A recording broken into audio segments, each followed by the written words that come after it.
Hi friends and family, welcome to my back deck, and now it's time to play in the dirt some more.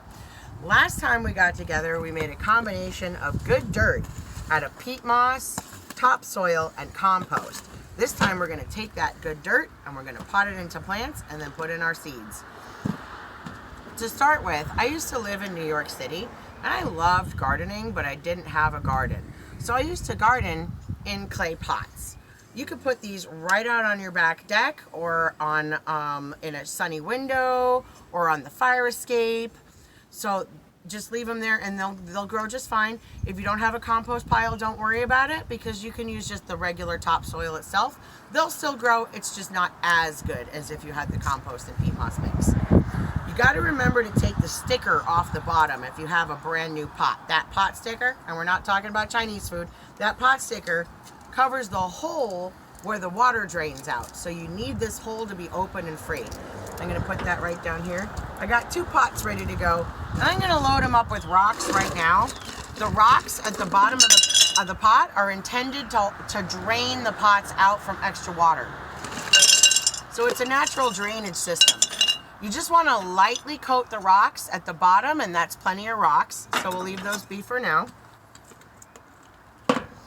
The next thing you do is if you want to plant some seeds and bulbs, you need some seeds and bulbs. So it's really important to read the instructions on the package. They're different for every plant. The most important factors to look out for when reading the instructions on planting seeds are the season or the time of year when you're supposed to plant the seed, the depth that it needs to go into the soil, and then the amount of sunlight or shade that plant prefers once you pot it. This one right here is a bulb, and this is a packet of onion seeds, but we're not ready for those yet. If you want more advice, you can always buy a farmer's almanac. This is every farmer's go-to in the United States, talking about weather patterns. It gives you the times to plant, the times to harvest, and everything in between that a farmer needs to know about when to grow and work on their plants. I also learned from my own mistakes. I gotta label when I'm gardening, because otherwise you just sit there and you don't really know what's in each pot. So I always make little labels ahead of time. These are made out of popsicle sticks and paper taped together. So those are pretty easy to make.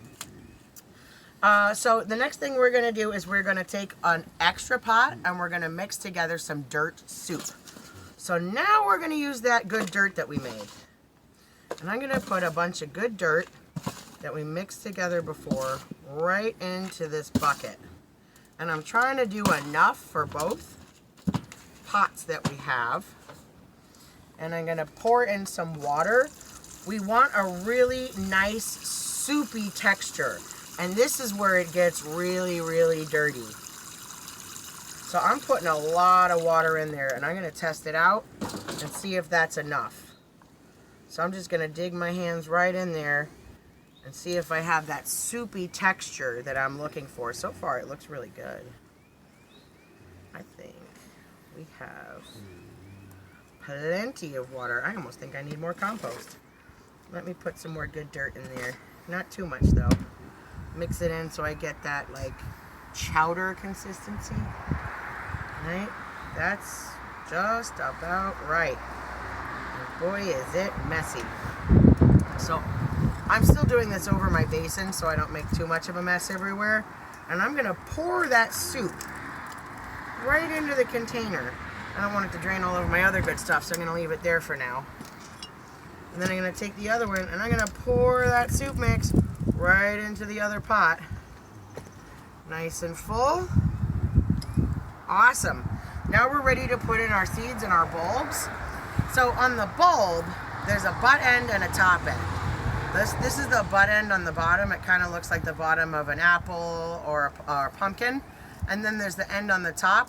This is where the flower is going to come out. So that needs to be pointing up. And you don't want to put your bulb too deep. You just want it just below the surface. So you can kind of see the top sticking out a little bit. And that's a happy bulb. Now with the onion seeds, these need to be planted at a very shallow depth. So I'm not gonna put them deep into the soil because it's only 1/4 inch. I'm actually just gonna sprinkle them on top. Kind of hard with my messy hands. I'm going to sprinkle my onion seeds on top and just pat them in so that they go slightly under the surface, but not too deep because it's a very, very shallow planting. That's got a lot of water in it, but I'm going to put in just a little bit more so you can see what compost tea looks like. Compost tea is nutrient-rich water that comes and drains right through all the dirt and all the rocks, and you're going to see it collecting at the bottom. That is wonderful water for the plants. If you have any overflow, I would actually keep it in a container and save it for later and put it right back into the plants. But it's not the kind of tea you want to drink. Great for plants. Do not drink the compost tea. And I'm going to pour a little bit more into this one so we can watch, and you can already see the compost tea gathering at the bottom, how it's that brown tea looking color. Last thing I'm going to do is stick in my label. I got a gladiola and I got some onions. Now it's going to take about a week or two for the seeds to germinate and start to sprout. And it's kind of like watching grass grow. That's it for now. See you soon.